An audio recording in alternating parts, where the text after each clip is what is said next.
Chilling tales for dark nights.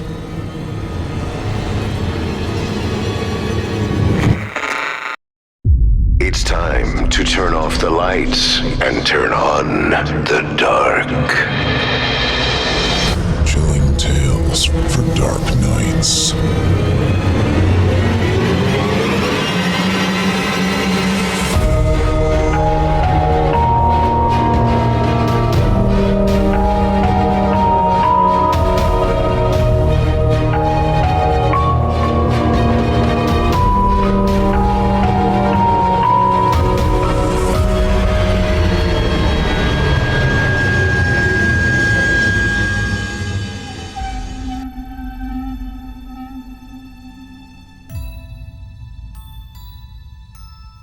Hello, listeners, and welcome to another episode of Chilling Tales for Dark Nights.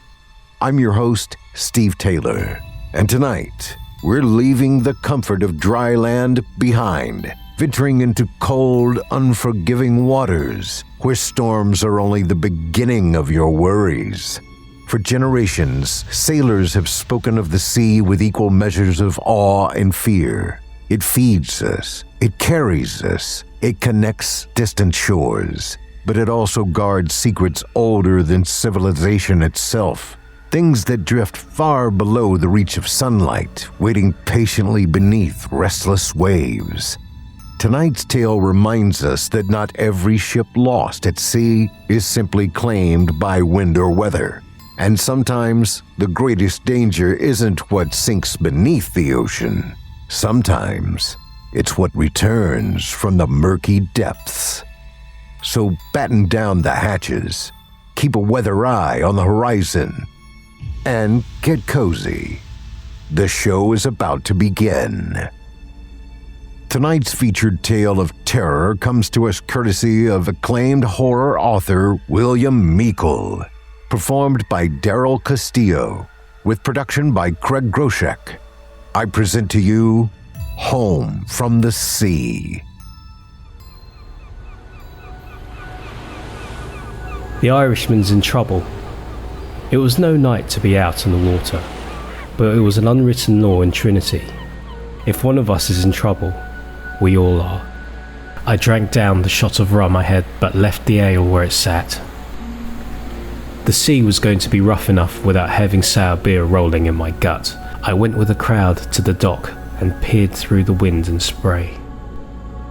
"How far out?" someone asked. "Just past the Narrows, floundering, can hold on the port side. We'll need 4 boats at least." The long rowboats normally took 8 men, but we had to leave room for bringing the Irishman and his crew, if need be. We set out 5 boats with 4 men in each rowing hard into a headwind and swell that threatened to send us as far back as forward with every stroke. It wasn't the first time I'd been out in such conditions, but it was the first attempt at rescuing a big whaler such as the Dubliner. I knew they'd been out for 3 weeks and guessed they might have even had a catch aboard. Their weight, the weather, and the sheer number of crew loomed large on my mind. I tried to ignore the increasing pain and tiredness from rowing, but I knew it was only the start of the evening's trials. By the time we reached the Narrows, we were all spent. Matters weren't helped much when the lead boat capsized. They were too far away from us to help them, but I saw clearly enough that all 4 men made it ashore. The men clambered up to the point and waved. I knew they had a long, wet walk ahead of them to get back to the warmth of a tavern. But I couldn't waste time worrying, as I too had to fight the waves and crosswinds that threatened to send us towards the same fate. I was so busy concentrating on keeping us upright and moving forward that I was nearly thrown from my seat as the prow hit something hard. I turned to yell an oath at the other sailors, but my words were lost as I looked up and saw the massive bulk of the Dubliner looming over us. I helped Roberts and Gallagher, 2 old friends, tie our boat to Dubliner. We helped the other 3 boats so that we were all arranged in a line along the keel on the starboard side, protected from the wind. Then I started to worry. I expected someone topside to acknowledge our presence. Instead, All I heard was the whistling wind and the crashing of the waves. Ahoy aboard! Roberts called out. He had a bellow like a foghorn. We waited for a reply, but none came. Nothing good had happened on the whaler, and I wasn't at all sure any good was going to come out of us investigating further. But as the saying goes, if one is in trouble, we all are. When Roberts clambered out of the rowboat and head onto the Dubliner, I was second in line, with Gallagher at my heels. As I climbed, I steeled myself for the sights to come. I'd seen plenty of men smashed to no more than broken puppets by the fall storms, and expected that more of the same fate awaited us on deck. I climbed over the gunwales and stood beside Roberts. The deck laid empty, save for a large whale carcass on the platform at the stern. My fears of finding human corpses were allayed, but I had a sinking feeling in my gut as I realised we were going to have to search the vessel. The deck lurched beneath us as the boat was caught in a larger swell. For a second, I thought we were going to have to tumble over the side, but the keel righted itself. As the Dubliner steadied, more men came up from the rowboats. When there were more than a dozen men on deck, Roberts organised a search. I went with Gallagher and Roberts. We headed for the crew's quarters, while the others went to search the engine room, the mess and the cargo holds. 4 men worked on getting the vessel moving again, planning to get her at least through the Narrows to quieter waters in the sheltered bay. As we walked the deck of the rocking ship, silence fell on us like a blanket. Several oil lamps hung overhead at regular intervals, providing a modicum of light. The lamps cast bands of shadows that seemed to cavort and caper, leading us deeper into what I feared would be our own doom.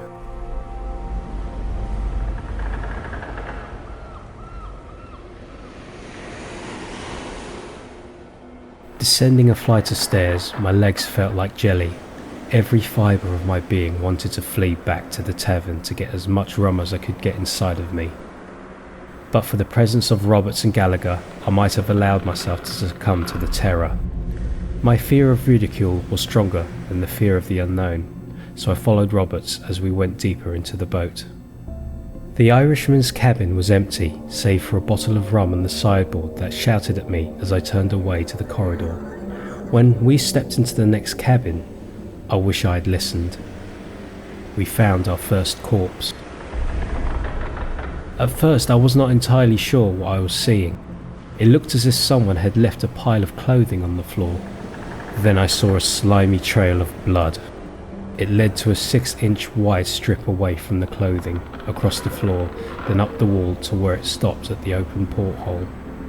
As I bent for a closer look, it became all too obvious that what was left was little more than a sack of skin and bones. I couldn't take my eyes off the sight. I had no idea what could have done it. I only knew that I did not want to meet the culprit. "I know that jacket," Roberts said softly. "It's Edward Malone." Roberts was right. It was Ed, or rather, what was left of him. A fierce drinker, a born seaman, and a man who would fight you as quick as look at you. "There's another one here," Gallagher shouted from out of the corridor. We found more remains at every turn, but no indication as to the cause of death. We only saw more bloody trails, most of which led from the bodies to outside of the vessel. "What the hell happened here?" Gallagher whispered. Neither Roberts nor I had an answer for him. The silence was broken by a scream from above, and a yell of pain and suffering that tore at my heart.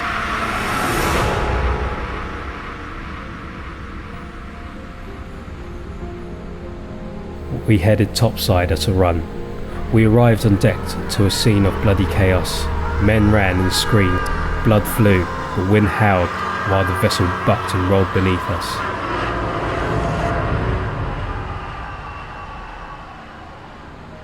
All around, beasts slithered, too fast for the eye to follow, only being still where they had affixed themselves to some poor sailor. On first sight, I took them for octopus or squid, for they had sucker-laden tentacles that they had used to cling to their prey. The tentacles were attached to a head the size of a man's clenched fist. But no squid I've ever seen had a face like that. Their eyes were the worst black pits that seemed to go all the way down to hell.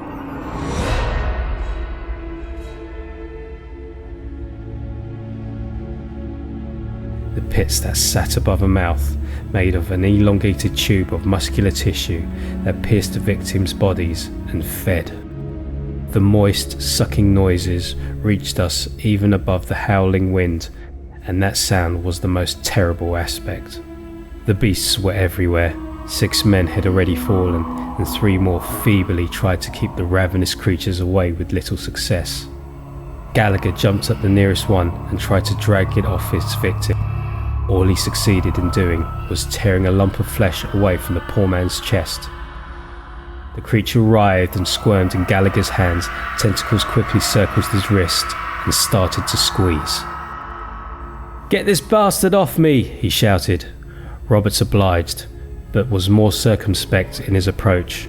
He ran below deck and came back with an oil lamp. "Turn your head, man," he said to Gallagher, then spilled hot oil onto the beast's face. The black eyes popped, flesh slowed away, and the creature fell to the deck. Gallagher stomped on it until it was little more than jam. Another man, I'm fairly certain, was McGinnis the stoker, ran past us with one of the things clamped on his face. He went over the side without a sound. I ran to the rail to look. The sea below seethed, filled with the squirming, writhing tentacles of the beasts. I saw 3 men bolt for a rowboat. They were caught and quickly became food for scores of the creatures, their tentacles waving as if excited by the kill. The beast seemed to know I was watching. 6 heads turned, black eyes staring up at me. Then they moved as one, scrambling up the hull, coming straight for me. If the Dubliner had not lurched at that precise moment, I would have been taken, for I was so transfixed on the creatures I could not move. But when the deck tilted, Roberts dragged me aside.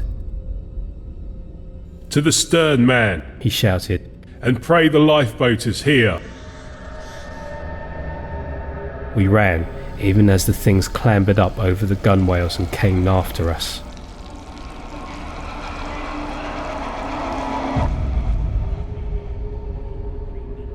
Gallagher, Roberts and I were the only men still standing by the time we had reached the stern.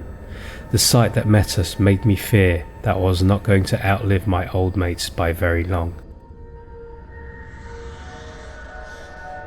The sperm whale, the Dubliner's last catch, seemed to be the source of the infection.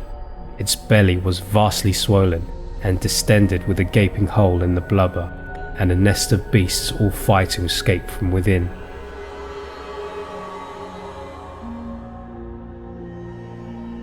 Our path to the lifeboat was blocked by the slithering mass. "We can get to it from below.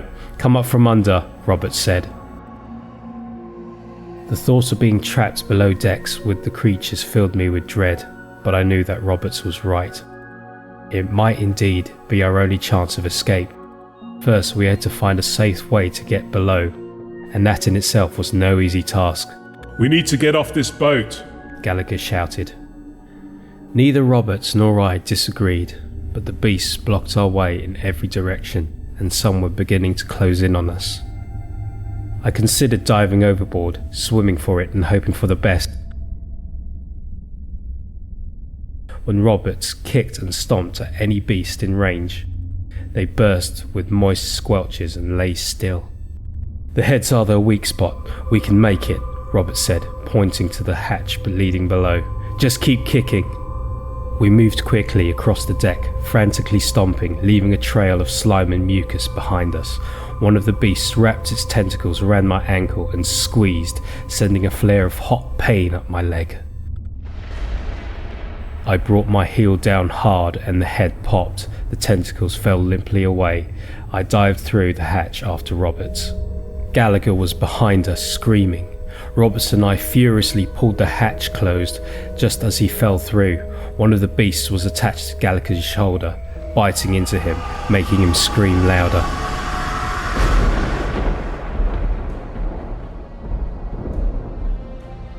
To the man's credit, Gallagher moved like someone who wasn't ready to lie down and die. He yanked the thing away, tearing out a chunk of his own skin, and threw it. The creature hit the wall, fell to the floor, and with a wet thud, and started scurrying back. Roberts lunged forward and brought his boot down on its head until it finally lay still. We stood there, covered in blood and slime, staring at each other. All around us, the Dubliner seemed to be alive. It swayed softly, the wind echoed through hollow corridors. But worst of all, the slimy skittering made the ship sound as though it had lungs, and we stood stupefied in the belly of the beast.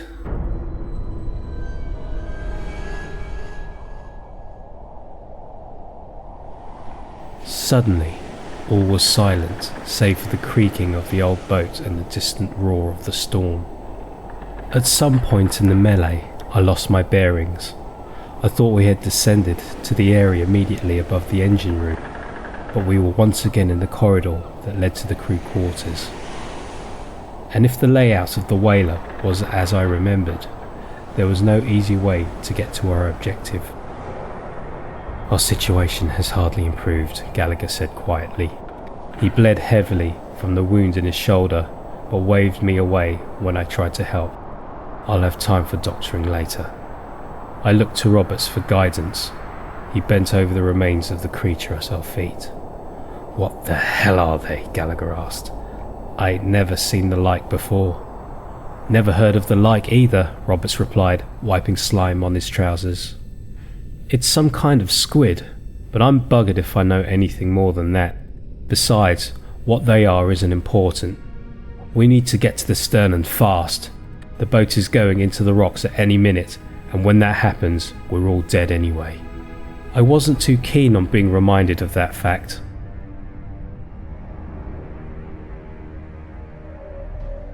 I looked down the corridor at the path we had to take. Even with the presence of oil lamps, it was too dark to see more than 10 yards. My imagination filled in the blanks only too well. I started in that direction, but Roberts had other ideas. "We could go further down," he said. "The most direct route is through the main hold." "But we have no idea what might be down there," Gallagher said. "Can't be any worse than what's above," Roberts replied. He lifted one of the oil lamps off from its hook on the wall, "and the sooner it's done, the quicker we can get off this ghost ship."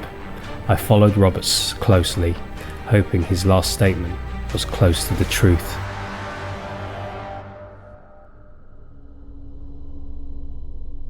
We found the Irishman at the foot of the steps. The creatures had gotten him, but not before he had taken many of them with him. Charred remains lay strewn in a wide circle around the captain's body. A hole in his chest showed how he had finally succumbed. It hadn't been long either, for the firebrand in his hand was still warm. "He had the right idea," Roberts said, lighting the brand from the flame in the oil lamp. "We should have thought it ourselves. See if you can find more of these." I knew from experience that a supply of brands was often kept near the entrance to the hold in whaling vessels. I found 3 long ones and passed one to Gallagher. Then we lit up from the one in Robert's hand. We had enough light to see that we hadn't just found the Irishman, we found most of his crew as well. They tried making a stand. Some corpses lay hidden behind barrels and crates, others were piled at the foot of some stairs. Bloody, slimy trails led away from each of the dead and faded into the darkness of the ship. The boat swayed hard, threatening to throw us off our feet. In a corner, a sea beast scurried away. I expected Roberts to quickly head for the stern, but he and Gallagher had eyes only for the cargo. I saw that the hold was almost full. The whaler had made a profitable trip. The barrels sloshed as the boat rolled, each I assumed full of whale oil. "There's a king's ransom here," Gallagher whispered. "We've got to try and salvage what we can." Roberts laughed bitterly. "What we need to salvage is our lives. Gallagher wasn't convinced, but he followed as we made our way through the hold. I jumped at every shadow, every creak of warping wood as we went forward. When the attack came, it came from two directions. I turned towards the sound to see the tentacles reaching for my face. I grabbed the brand and hit the head square on. Something hissed, and the air filled with a stench that made me gag. Hot spew rose in my throat. I saw that the creature was burned badly. One of the black eyes had popped and dribbled noxious fluid onto the deck. Before I could lift my foot to stomp down, it lunged at me again like a coiled snake. I poked it twice with the brand, and the flames took on the second attempt. The head went first. Tentacles writhed and thrashed in a frenzy until I brought my boot down hard.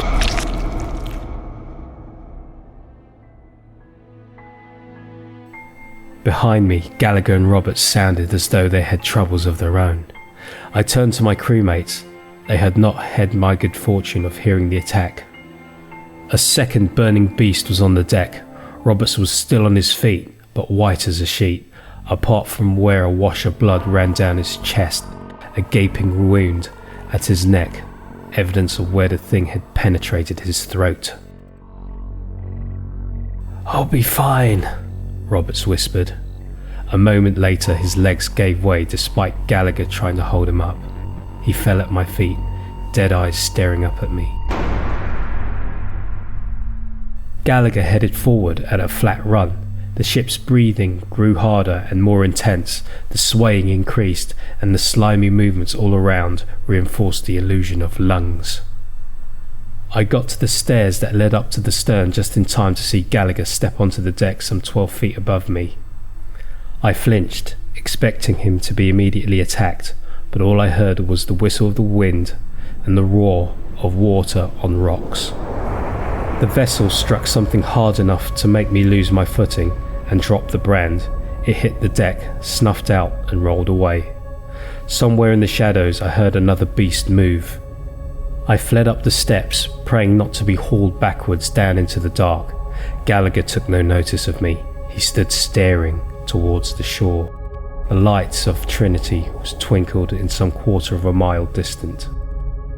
By some miracle, we had made it unscathed through the narrows and were being propelled towards the main harbour.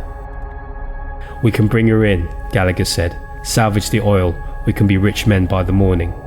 I was tempted, and I saw it in my mind's eye, the taverns and the whorehouses overrun by these sea demons, burrowing into drunken flesh, feeding on babes, and the old alike taking the town by storm. I could never allow it. The look on Gallagher's face said that he was lost in greed with no thought for the consequences. I did the only thing I could think of. I cracked him in the jaw as hard as I was able. To my relief, he fell out cold. Gallagher's a big lad, but I wasn't able to manhandle him onto the rowboat easily enough. I left him there, took up his firebrand, and made my way back down into the hold to do what needed to be done. It was dark. Every sound, every shadow made me jump, but the fear of what might happen to my town drove me forward. I kicked over the nearest barrel, then another, and two more, before one finally obliged me and split open, spilling oil. The skittering sounds grew louder, but the beasts did not approach. I managed a grim smile as I put brand to oil and the deck blazed in flame. I fled upward, fire nipping at my heels. A creature threw itself down at me from above. I caught it by the tentacles, slung it around my head and tossed it into the flame. It took some layers of skin from my hands it left, but that was a small price to pay to see it burst open in the fire. The first barrel blew as I reached the main deck, the concussion almost knocking me off my feet. The vessel shook and lurched sharply to port. I had a bad couple of seconds when I couldn't find the winch for the lifeboat, and only released it just as a second explosion nearly tore the whaler in half. I fell, my stomach in my mouth, the boat hitting the water hard and almost overturning before I was able to get an oar in my hand. Gallagher woke, groggily unawares of what had happened. Then his eyes burned with anger when he saw what I had done.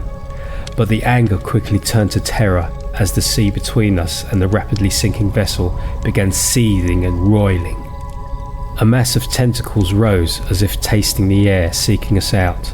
Scores of the creatures had escaped the ship and they were making straight for us. "Row, you bugger!" I shouted, and Gallagher thankfully did not argue. 2 more explosions racked the stricken whaler, then a third, huge blast that filled the air with smoke, splinters and ash. When I could see clearly again, the Dubliner was gone, save for a mass of wreckage bobbing on the water. The tentacled beasts swam fast and were mere yards from overrunning us. I gripped the oar, meaning to use it as a club, ready to take some of them to hell with me. And that's when the sound came from out beyond the Narrows. It was a high wail, like the one we had heard from the creatures earlier, but deeper, resonant. It sang out like a great church organ, high and clear, even above the roar of the wind. The swimming beasts stopped, their interest in us suddenly gone. Scores of mouths opened, the feeding tubes raised high out of the water. As they too wailed, answering some distant call, the noise from beyond the Narrows grew louder, more insistent. The beasts started swimming again, not towards us, but off towards the Narrows. "Oh my God, it's huge," Gallagher said.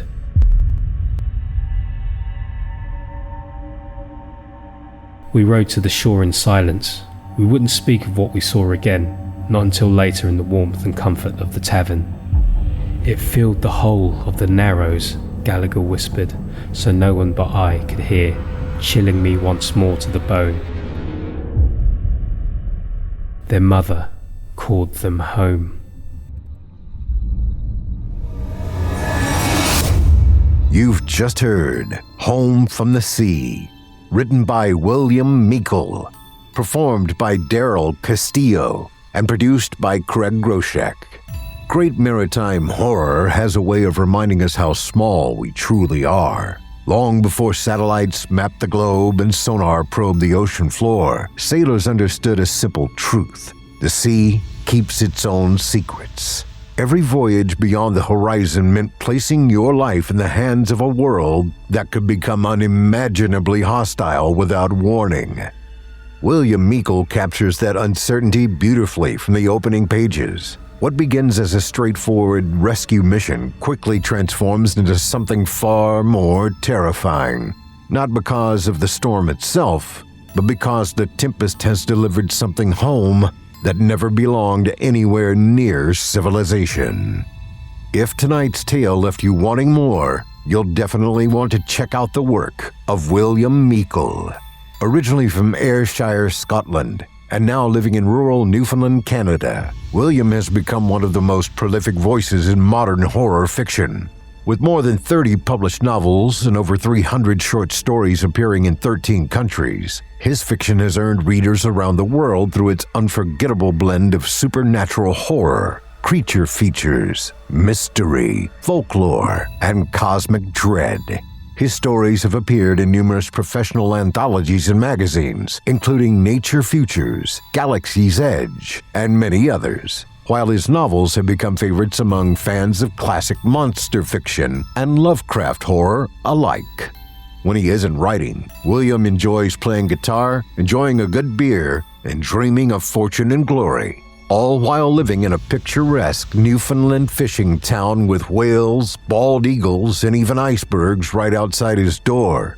It's an inspiring setting for an author whose imagination so often ventures into the unknown. You'll find many of William's novels and collections available for purchase on Amazon.com. Simply search for William Meikle, spelled M-E-I-K-L-E.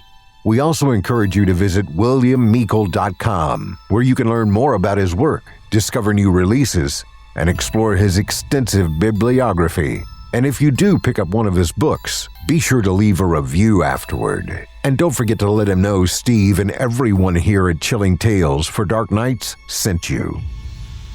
Before we close tonight's episode, I'd like to extend a heartfelt thank you to everyone supporting Chilling Tales for Dark Nights through our exclusive patrons area. For just $7.99 a month, you'll receive ad-free versions of every episode, early access to new releases, exclusive bonus content, and complete access to our ever-growing archive of premium material. Annual memberships are also available at a discounted rate, making it an even better way to support the creators, performers, producers, composers, artists, and everyone else working behind the scenes to bring these stories to life. Your support allows us to continue producing the immersive horror experiences you've come to expect, while helping us fairly compensate the talented writers, narrators, musicians, sound designers, editors, and production staff whose passion and creativity make this show possible. To learn more or to become a patron today, visit chillingtalesfordarknights.com. On behalf of everyone here at Chilling Tales for Dark Nights, thank you for spending part of your evening with us. I'm Steve Taylor, and it's been my pleasure to be your host. If you enjoyed tonight's episode, we'd love to hear what you thought. Leave us a comment, follow the show wherever you listen to podcasts, and if your favorite platform allows it, please consider leaving us a rating or review. Those simple gestures go a long way toward helping new listeners discover the show. If you know someone who enjoys atmospheric horror, maritime mysteries, or tales of unimaginable things lurking beneath the waves, be sure to share this episode with them. For even more terrifying fiction, visit creepypastastories.com, where you'll find hundreds of additional stories to keep the nightmares coming. And don't forget to follow Chilling Tales for Dark Nights on Facebook, X, Instagram, TikTok, YouTube, and Rumble to stay up to date on new episodes, exclusive content, live events, and special announcements from everyone here at Chilling Entertainment. Until next time, turn off the lights and turn on the dark. Chilling Tales for Dark Nights.